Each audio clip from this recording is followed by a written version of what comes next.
평균 수입이 얼마든 목돈을 모으는 방법을 지금보다 수배는 효율적으로 모으는 방법을 알려드리겠습니다.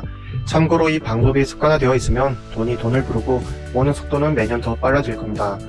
설령 내 연봉 상승률은 얼마 되지 않지만 실제로 한 해 동안 모으는 자산은 더 늘어나게 될 겁니다.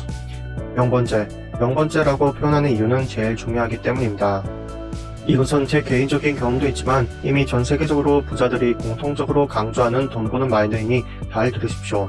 그것이 무엇이냐면 여러분께서 모으는 돈의 목표치를 달성할 때마다 한 달 단위로 계속 줄이고 실제 달성한 것을 뇌에 박으십시오. 예를 들어서 나는 1000만원 모으는데 3달 잡겠다 라고 마인드셋 하십시오. 이것을 그냥 뇌에 항시로 때려 박으십시오. 크고 작은 동거를 할 때마다 매번 5월까지 1000만원 모으기로 했는데 이거 사도 될까? 라는 생각을 하고 다음 행위를 하십시오. 이것을 머리에 박아 놓으면 정말로 3달 만에 1000만원 모으는 게 가능해집니다. 그리고 다음으로 머리에 박을 것은 나는 3달 만에 1000만원 모았다 라는 그 팩트를 머리에 박으셔야 합니다. 그럼 3달 만에 1000만원 모았던 것에 자신감이 붙게 되고 그 다음 6월에도 1000만원 모으려고 혈안이 되어 행동하게 됩니다. 그리고 또 달성한다면 2달 만에 달성한 것을 목표로 하고 반복해서 살아가시길 바랍니다. 이것은 정말 중요합니다. 왜 그럴까요? 한번 여러분의 지난 과거를 생각해 보십시오. 여러분의 첫 월급과 사회초년생 때 평균적으로 얼마 모았는지 여러분 스스로 아시죠? 그때와 지금과 비교해서 위한 차이가 있습니까?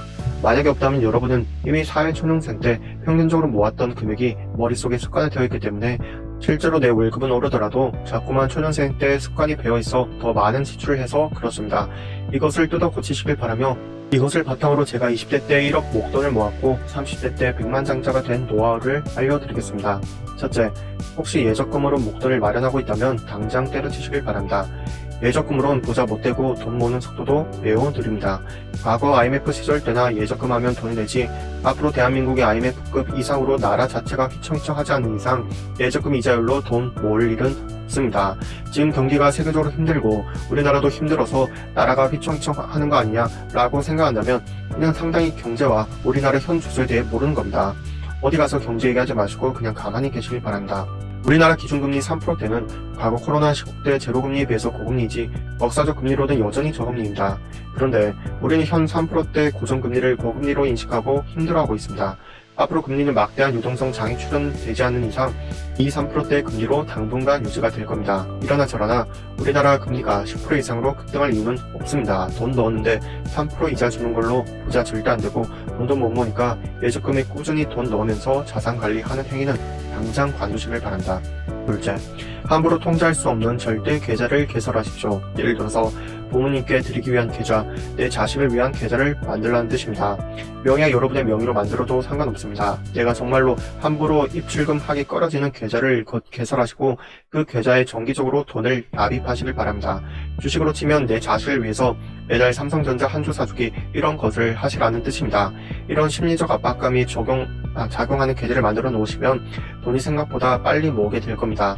셋째, 펀드로 돈을 모으려거든 신규 펀드에 가입하지 마시고 기존 펀드 중에서 수익률 1년치 최상위 3개 종목 중에서 고민하시길 바랍니다. 24개월, 6개월도 다 필요 없습니다. 딱 가입 전부터 지난 1년치 최상위 3개 펀드 수익률 높은 것에 투자하십시오. 해외 펀드든 국내 펀드든 관계없지만 수익 실현 시 수수료가 적거나 없는 것, 과세가 적은 것을 선택하시길 바랍니다. 넷째, 대한민국 우량주를 테마별로 넣으십시오. 예를 들어서 삼성전자, 네이버 이렇게 넣으라는 뜻입니다. 삼성전자, SK하이닉스에 돈 넣고 네이버, 카카오에 돈 넣지 마시라는 뜻입니다. 대한민국 우량주는 시총 상위 10개 기업 내에 투자하시면 되겠고 시총 상위 10개 종목을 보시려면 증권사 어플을 통해서 확인 가능하며 네이버 증권 화면에서도 확인이 가능합니다. 계란을 담을 땐 나눠서 담으라는 명언이 있는데 이것만큼 헛소리도 없습니다. 계란을 나눠서 담는답시고 이 종목 저 종목 백화점식으로 다 담다 보면 수익률이 현격하게 낮아집니다. 정말 많아도 5종목 내로 담으시길 바랍니다. 주식을 하는 것만이 가장 확실하고 빠르게 부자가 되는 겁니다. 이걸 진심으로 깨닫는 사람이 전 세계 잘 없죠. 부동산만이 답이고 금, 달러 등 대표적 안전자산에만 투자하는 사람들이 대부분일 겁니다. 그러나 부자 중에 그런데 투자해서 부자 된 사람 없죠. 주식하면 망한다는 사람들의 공통점은 그럴 만한 주식을 샀고 그럴 만한 투자법을 했으며 그렇게 벌 만큼만 기다렸기 때문입니다. 다섯째, 미국 등 외국 주식에 투자하지 마십시오. 외국 주식으로 돈 절대 못 모읍니다. 환율이 좋고 수익률도 좋고 그럴 일은 거의 없습니다. 대부분의 초보 투자자들이 미국 주식 테슬라, 애플, SOSL 등에 투자하면서 이들 종목이 떨어지면 환율이 방어해준다는 표현을 쓰며 전문가 행세를 하는데 듣고 있자면 정말 안타깝고 못 들어주겠습니다. 우리나라 증권시장이 바보 등신입니까? 항상 크게 생각하시길 바랍니다. 여러분이 대한민국 증권시장을 관리하는 최고 책임자라고 생각해보세요.